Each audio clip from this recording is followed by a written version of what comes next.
You ask Tiger to calculate. This deals with linear inequalities with one unknown. The final result is p smaller than 20. Let's solve it step by step. Swap sides.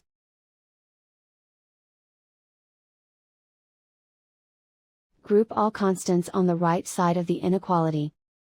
Subtract 69 from both sides.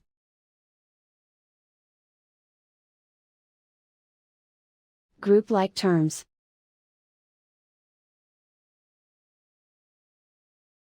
Simplify the arithmetic.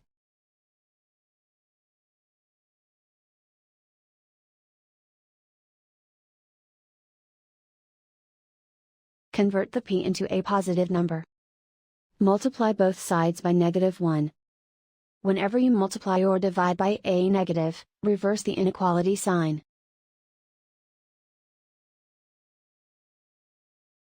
Remove the ones.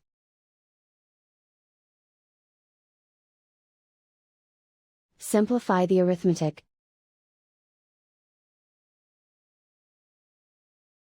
Plot the solution on a coordinate grid.